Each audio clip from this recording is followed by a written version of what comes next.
itu ada sebagian yang biasanya sih karena kontrak perjanjian dari atasan, bukan atasan, dari leluhur. Nah, dia yang kena jadi korbannya. Kutuk keturunan. Iya, kutukan keturunan, dia yang kena tumbal lah istilahnya. Nah, kita ngebahas jiwa yang udah diculik tadi nih.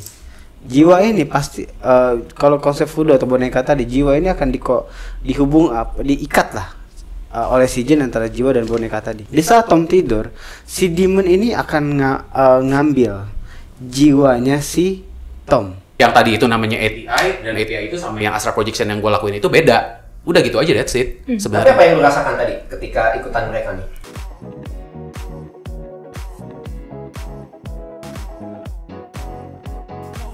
Lucu sih, seru sih, pengalaman baru ya gitu. Maksudnya kayak buat gue juga baru. Maksudnya kayak baru pernah sih. Jadi kalau gue memang gak mau ngebatasin ya, gue gak mau ngebatasin tentang dunia supranatural ini gitu. Gak mau ngebatasin kayak, oh kayak yang paling benar tuh gue gitu. Tapi kalau misalnya gue ngeliat ada orang lain yang bisa punya teknik yang lain dan itu ya gue pengen tahu. Makanya that's why thanks to you ya, maksudnya kayak tiba-tiba gue dapet kesempatan bisa ketemu mereka, bisa ngobrol. Bahkan tiba-tiba secara tulis di community dia langsung ngomong loh. Iya, pengen hadir. Gue hadir dong, main nonton nih. Gue cuman sebenarnya pengen nonton ya, tiba-tiba ditarik juga sampai akhirnya bisa ikutan nyobain yang ATI itu gitu, dan ternyata oh kayak gitu. That's why gue ngerti, jadi gue ngerti gitu. It's real kan, bukan Iya. main. Gua tanya lagi ya, ada settingan nggak? Enggak dong, kalau misalnya gini deh, kalau misalnya settingan kan tadi gue nggak di briefing kan, nggak di briefing juga, gue ikutan apa yang gue lihat sama apa yang mereka lihat kan semua sama gitu. Sama apa yang gue gambar juga kan, gue juga kan gue nggak minta pas gue ngegambar, gue nggak nanya ke kalian bentuk kayak gimana, tapi gue sendiri gue gambar dulu kan, baru abis itu gue langsung kasih ke mereka, review bener gak kayak gini, dan ternyata benar gitu. Oke. Dan Bro, nomor rekeningnya bro. dan ketika awal itu lu lihat, nggak langsung jelas gitu ya? Nggak jelas, karena gini, mungkin karena gue nggak terbiasa dan gue juga pertama kali bingung gitu, kayak ini apa yang terjadi ya gitu, kayak misalnya tiba-tiba mereka ngajak ke satu tempat kayak gitu kan, ya gue dapetnya kayak setengah ngeblur dulu gitu, sempat kayak tersesat, gue nyampainya nggak tahu kemana gitu kan, sampai akhirnya udah mulai udah gue ngikutin dulu lah, ngikutin suaranya mereka gini bimbing mana, sampai akhirnya bisa di dalam satu scene yang sama gitu. Iya. Oke. Nah, kalau ini pertanyaan gue sih, kalau teman-teman sendiri yang udah sering ATI capek gak sih? Capek banget. Gue punya jawaban yang lebih enak. Capek ketika goal dan ekspektasinya nggak tercapai. Oke. Jadi yang tadi itu episode sebelum kita yang ke mana Annabelle Higgins, gue jujur ya sama sekali nggak merasa capek. Karena dari awal dari pihak pusat tuh udah ngasih abstrak kayak. Boleh cerita gak pertama kali lu datang ke sini apa yang lu rasakan? Jadi kayaknya kayak lu datang ke sini udah dijodohin gitu ya, udah ada istilahnya jodoh dari semesta ya. Iya. Boleh ceritain? Apa yang gue lihat maksudnya atau dari yang pertama kali lu datang sini terus lu bilang kok ada ini. Dari yang kita ngumpul di awal tuh. Hari ini kan? Iya. Yang si putih dan hitam. Iya, oke teman-teman semuanya, ketika gue datang ke sini ya kameranya nggak bisa dibalik 360 derajat kali ya. Jadi gue langsung melihat dua sosok Grim Reaper. Yang satu di tempat ini, nggak tahu sekarang masih ada nggak. Yang satu lagi di situ. Jadi dua, yang satu putih, yang hitam satu. Dan gue nggak tahu kenapa mereka ada di situ. Tapi kayaknya mereka ambil peran dalam ATI tadi gitu. Itu yang gue lihat. Dan balik lagi ke capek atau enggaknya, capek. Apalagi kalau kita nggak tahu apa yang mesti kita tuju. Contoh Burari, itu gue capek banget loh. Di Burari tuh nggak tahu lo capek nggak sih? Capek sih. Oke, untung lu bilang capek, nggak bilang gue. Suaranya benar-benar kelihatan ya. Di Burari itu kenapa kami capek DA tuh karena kesatu nggak tahu lawannya siapa. Kedua, tempat lawannya di mana. Ketiga, objek yang kita cari nggak tahu di mana. Jadi semuanya muter-muter kan? Muter-muter lingkaran setan. Hutan Aokigahara aja nggak capek sebenarnya. Jadi balik lagi pertanyaan, capek nggak? Capek sih sebenarnya Kak, karena kita di Aokigahara agak lama. Kita pacaronya agak lama. Tapi nggak secapek Burari kan? Burari tuh. Burari capek sih. Burari capek banget. Iya. Burari lebih capek. Yang gua ngelihat capek sih kayaknya Spring ya. Karena ada satu entitas yang ngebantai ISIS itu ya. ISIS apa namanya? Itu juga nggak kecapean, yang kecapean malah sebelahnya ngomong, guys, gua udah capek. Intinya sih pasti capek lah. Tetapi Capek ya? kalau bagi gue personally, kalau udah nggak jelas mau kemana dan nggak tahu mau ngapain, oh itu capek Mungkin banget. sama kayak gini ya. Lu kalau nge-gym capek gak? Nah kalau nge-gym capek, tapi ketika lu mendapatkan hasilnya kayak lu happy dan capeknya kayak ya udah gitu. Iya, atau kita nyetir mungkin jaraknya 25 kilo nih, tapi udah tahu dari A mau ke B, ya nggak berasa capek karena udah tahu. Daripada kita muter-muter ujungnya 25 kilo juga, tapi tetap capek gitu loh, padahal 25 km kan. Tapi balik lagi sih konteksnya sekarang gue coba tanya. Intinya gini, dari gue belum menjawab ya dari pertanyaan yang sebelumnya. Intinya kalau yang main traveling atau apa, ini bisa dibilang kita, kalau gue sendiri ya, kita nyebutnya astral projection gitu kan, karena itu yang apa ya, well known sama orang-orang. Oh, kita kesana astral projection. Nah, gue nggak Jadi tahu. lu pakai nama itu karena orang-orang luas taunya itu gitu ya. That's right. Makanya lu pakai itu. Tapi kita sebut namanya karena ini brand kita lah bahasanya lah ya. Mungkin Om Hao punya yang namanya retrocognition. Oh ya iya, nggak sih? oke, Ya iya, kan? iya. Itu bahasa barunya dia. Nah, Iya. bahasa baru kita adalah astral traveling. Kenapa? Karena kita layaknya traveling di sana gitu loh, kayak menceritakan ini dan waktu di konten gue sama Bang Adam, gue nggak nyebut astral traveling gitu. Itu baru di DA, tapi gue nyebutnya tetap astral projection. Dan itu udah lu lakukan zaman dulu ya. Zaman dulu,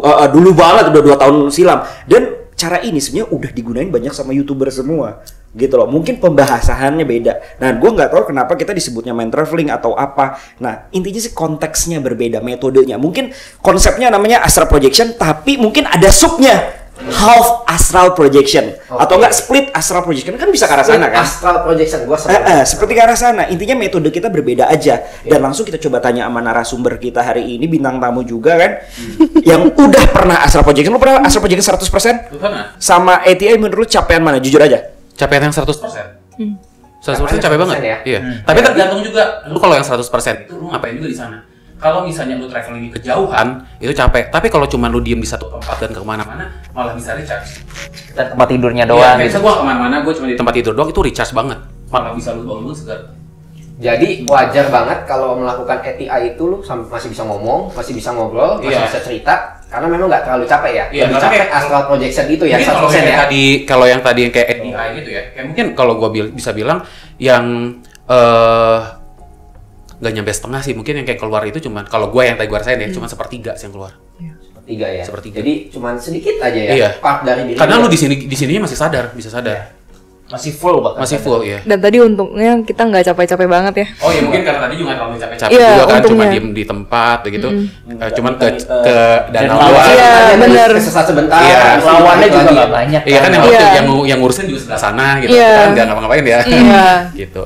Nah, sama gini aja bro. Sorry, gue ngomongin sama Bang Adam ya. Bang Adam punya konteks yang berbeda soal pure indigo. Indigo di Indonesia, lu baru ngeliat setan aja disebutnya, lu indigo ya? Oh, Si, oke. si, Iya. ya kan, paham kan Iya, maksud iya, gue. iya. Tapi akhirnya gue waktu dulu nih, zaman dulu sama Bang Adam, kita menentang yang namanya baru cuma bisa ngeliat setan kita sebut indigo, enggak gitu kan. Tapi nggak semata-mata gue orang ngomong, lu indigo palsu lu, kan gue nggak gitu kan. Oh, kalau menurut gue ada namanya pure indigo. Bang Adam selalu kayak gitu kan. Pure indigo itu apa? Yang tadi dijelasin di pertanyaan lu yang sebelumnya. Sama aja konteksnya kayak astral projection menurut gue gitu loh. Kita mungkin kita sebut ya udah kali half lah atau split lah. Intinya kita nggak 100%, karena 100% pun gimana Bang? Atau Bro Willy? Karena 100% pun lebih danger ya, lebih risiko. Beresiko Lebih- danger karena badannya kan kosong. Betul. Dan tergantung untuk apa sih kasusnya. Itu loh. Setahu gue sih kalau untuk yang full 100% tuh punya tujuannya besar biasanya. Kalau contoh kayak perang dukun, itu nggak bisa kayak kita setengah-setengah. Kita yang habis atau dia yang habis. Kalau perang dukun ya. Hidup dan mati gitu Iya, ya. gitu. Konteksnya ya. Iya. Tapi kalau buat YouTube doang ngapain? gitu ya? Ngapain? Kayaknya Udah gitu dihujat netizen lah. Itu Iya, makanya. untuk melengkapi yang Adam cerita, ini kisah nyata gue dan anomali sebelum ketemu DA. Gue lagi, ini gara-gara mereka berdua nih. Jesslyn dan Aileen, mereka lagi ngegosipin jin. Gue cuma bilang jinnya itu kekuasaannya di lautan. Kan ada di gunung, daerah tanah laut, Laut lagi. perkotaan, Hijau-hijau di lah. lautan. Oke. Nah, mereka ngegosip, men. Kebetulan jinnya ini perempuan gitu kan. Mereka gosipnya mulai dari lipstick kayak begini lah. Gue bilang, guys, stop guys. Ke-connect, men. Yang disasar gua gitu loh. Pas yang disasar gua berasa kayak tiba-tiba di studio itu ada dua sosok kayak mau giniin gue loh pakai tali gitu loh. Gue rasanya kayak leher gue mau diputusin. Of course nggak ada tali, tapi rasanya kayak gitu. Gue sempet kaget terus gue giniin.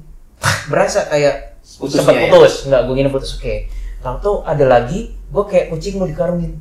Berasa men ada energi karung gitu, kayak bener-bener kayak gue mau dimasukin karung beras.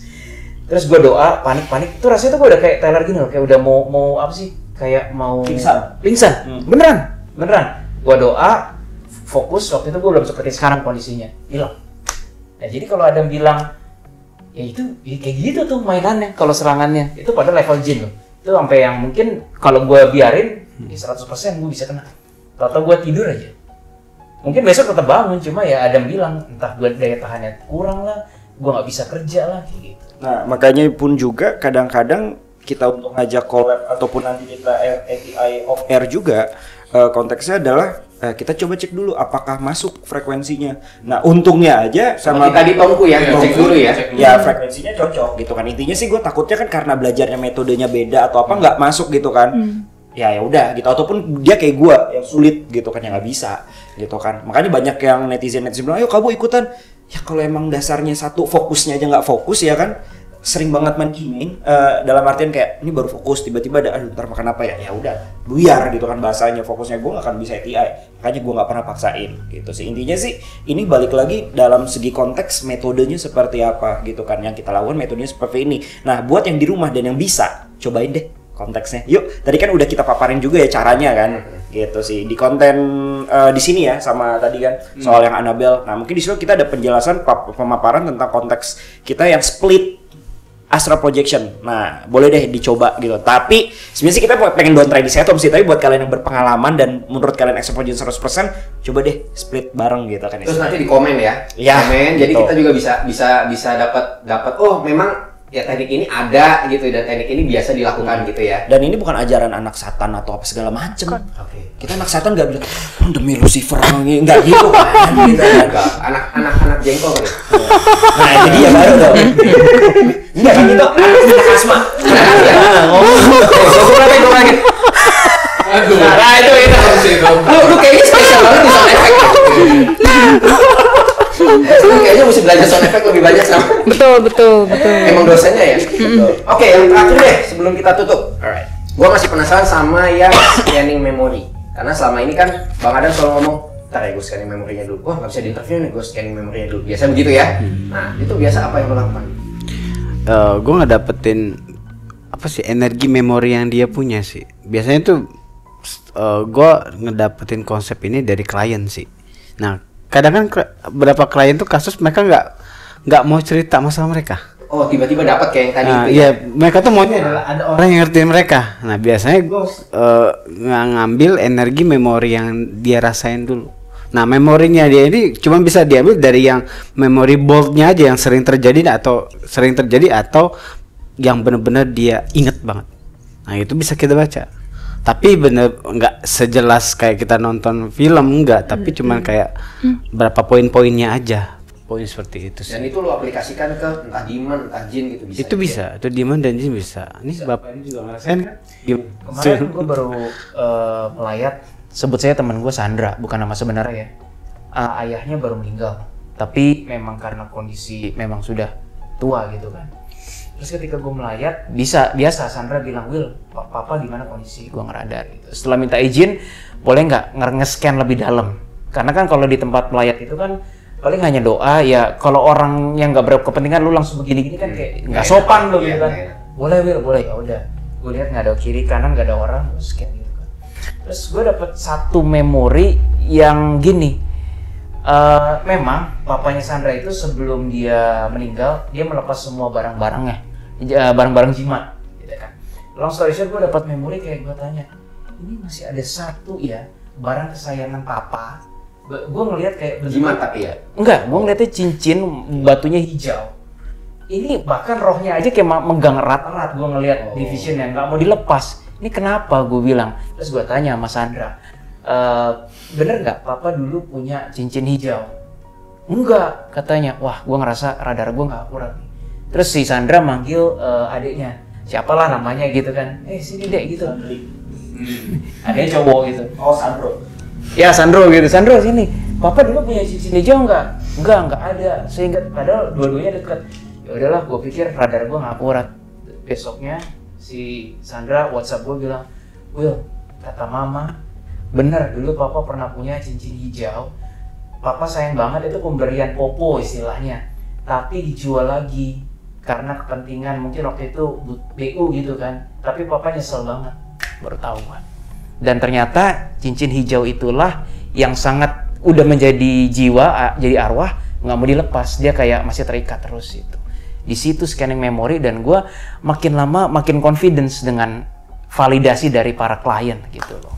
Sebenarnya untuk scanning memori, ini gue tambahin boleh ya, dari gue yang orang biasa tapi gue ngelihat beberapa konten, sebenarnya scanning memori ini udah lumrah banget dipakai sama metode untuk yang mungkin fortune teller gitu kan, kayak Bang Adam sebelumnya, ataupun mungkin yang lagi terkenal banget kan, balik lagi itu adalah Om How retrocognition. Ya kan, intinya kan adalah ada residu-residu memori, ya itu yang kita track gitu kan.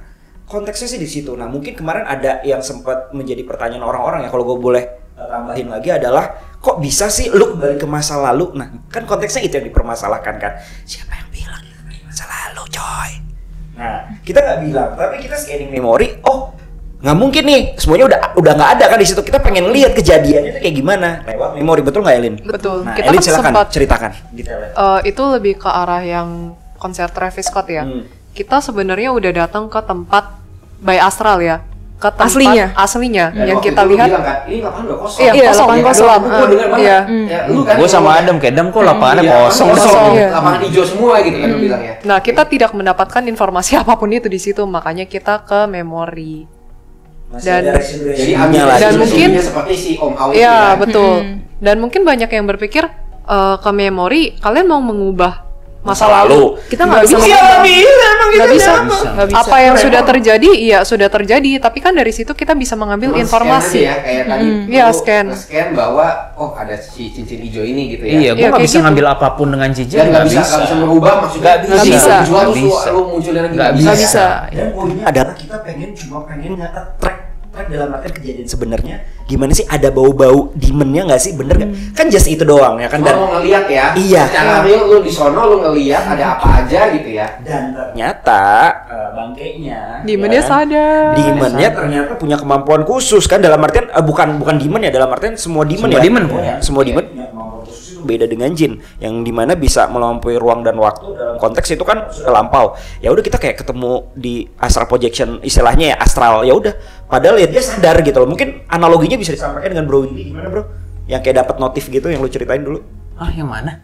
Yang Jadi, demon. misalkan kayak kita masuk ke memorinya dia gitu kan, Oh, ke mereka memorinya dapat Travis notif. di situ. Nah, Sorry, mungkin langsung ATI aja kali ya, karena kan astral projection dan ATI kan beda. iya, istilahnya half day kita buat split atau ATI kita. ATI aja ya. Kita Biar ATI. satu bahasa. Ya, Oke. benar, ATI kita. Nah, di dalam ATI kita itu kan kita masuk ke residu memori. Nah, masuklah tuh ke berapa malam sebelum itu kan kejadian. Nah, di situ kita pengen dapat fakta-faktanya, sebenarnya apa sih yang terjadi momen-momen. Di situ ternyata si iblisnya notice kayak istilahnya, wah siapa nih? Ada kayak lu di handphone lah ada tulisan, wah ada yang masuk memori gua nih. Ya udah, akhirnya karena dia memiliki kemampuan khusus itu, ya dia balik ke memori itu. Jadi kita kayak ketemu gitu loh, kayak istilahnya tanpa astral, istilahnya tanpa scanning memori atau masuk ke memori tersebut, ya kita kayak ketemu langsung. Dia levelnya udah tinggi ya, beda sama jin ya. Dan masalahnya itu kan berhubungan dengan demon kan, ternyata konser Travis Scott kan by hati kita. Nah itu ya bagi demonnya ya lu udah macam-macam masuk ke ranah gua nih, lu mau ngapain kayak gitu. Makanya kenapa demonnya langsung datang dan nyerang kita. Nyerangnya itu real time. Iya, nyerangnya real, tapi yang kita Efeknya lihat itu ke kita, memang- cuman ya pasnya ya udah jalan. Jadi kayak misalnya pas konser Travis Scottnya lagi jalan, orang-orang pada teriak, orang-orang pada bergeletakan, kita bahkan nggak bisa megang. nggak bisa. Kita cuma Lihat ada doang rohnya, ya? lihat Lihat dan memorinya itu roh ya? kita memang ada di situ. Iya, kita kan rohnya ada di situ kan. Tapi ya cuma diem doang, nggak bisa ngapa-ngapain. Nyentuh pun nggak bisa. Nggak bisa, kita nggak bisa nyentuh apapun Kita itu. bahkan teriak pun Orang orang nggak- orang nggak ada akan yang notice. sadar. Yang notice demonnya. Iya. Yang notice adalah demonnya. Begitu. Manusia sataniknya pun juga nggak notice bahasanya. Betul. Karena gimana pun juga itu kan memori hanya merecall dan memutar ulang kejadian yang ada. Begitu. Kalau menurutku sih, Lanjut. kalau menurutku sih mungkin di mana ngerasa ya energinya kok di Otak-atik. otak-atik, iya. Ngapain lu kesini ya? Dan dari situ kan kita jadi mengambil dan mengorek informasi dari demon ya kan, yang seharusnya tuh mereka tuh nggak suka diusik-usik kayak begitu. Benar. Oke. Iya, Penjelasannya lengkap banget ya soal ATI ini ya. iya. Harus. Oke. Ya mungkin kita coba nanti ngajak siapa lagi gitu kan, yang mungkin Bro lo kan lu belum pernah pakai residu memori kan, ATI-nya kan. Belum. Nah Nah, mungkin lu coba bisa ngerasain deh nanti kan istilahnya apakah ya, tapi kalau ketemu Demon ya Halo, kalah jackpot ya. ya biar lu bisa ngerasain lah. Kalau dari Bro ini Bang Adam mungkin masalah itu ada yang pengen tambahin nggak? Biasanya kan lebih Udah spesifik. komprehensif tadi dari mereka kalau gue sih. Cukup sih. Ya gitulah Bro kurang lebih. Biar kita detailin aja, takut ada kesalahpahaman lagi aja sih. Ntar anak satan lagi. Salah ya. Enggak apa-apa. Ini analoginya seperti ini. Ketika kita bernafas sekarang ya, kita bernafas di now, present time. Kalau kita merem, kita bayangin masa lalu, mampu nggak kita? Mampu kan? Kita bayangin masa depan, belum terjadi kan? Mampu nggak kita? Mampu. Tetapi ditanya, lu bisa ngubah masa lalu? Nggak bisa secara fisik. Lu bisa traveling secara fisik masa depan? Nggak bisa. Kita manusia aja yang terbatas bisa melihat masa lalu dan ngebayangin masa depan. Apalagi demons man dan iblis. Demons dan sejenisnya gitu loh. Itu mereka komunikasi selalu real. Sekarang kalau gua tanya, ketika kita mengingat masa lalu, pertanyaannya mengingatnya kejadiannya sekarang atau ngerti kan? Iya. Ketika kita membayangkan masa depan, kejadiannya sekarang atau di masa depan? Kan sekarang. Semua yang terjadi adalah now. Everything is now. Begitu pula dengan para demons itu. Gitu. Sangat menjawab dan sangat komprehensif sekali. Dan thank you banget buat Detektif Astral udah hadir di sini bersama Tomku. Thank you banget. Thank you. Thank you. Dan tagline-nya apa? Apanya? Detektif Astral. Menguak hal misterius dengan cara khusus. Asik. Sama-sama. Tapi halus kursus dulu. Dan satu lagi, please quote-nya Detektif Astral. Gue seneng banget. Keyakinan dan kepercayaan yang dipaksakan menjadi kebenaran hanya akan menimbulkan keonaran, dan di mana terjadi keonaran disitulah iblis berkeliaran. Oke, thank you banget. Ini dari Family 100. Di sesi Gua Kepo akhirnya selesai juga jam 12 malam. Oke, thank you banget buat teman-teman yang udah nonton, dan semoga bisa ada collab-collab selanjutnya lagi. Buat teman-teman semua, please subscribe, like, comment, share, baik Detektif Astral, baik Tomku, dan baik saya Yus Damian. Boleh semua di subscribe, di komen, dan di share. Sampai jumpa di Gua Kepo selanjutnya. Bye bye. Gua Kepo. Kepo banget sih. Gitu ya. Thank you ya.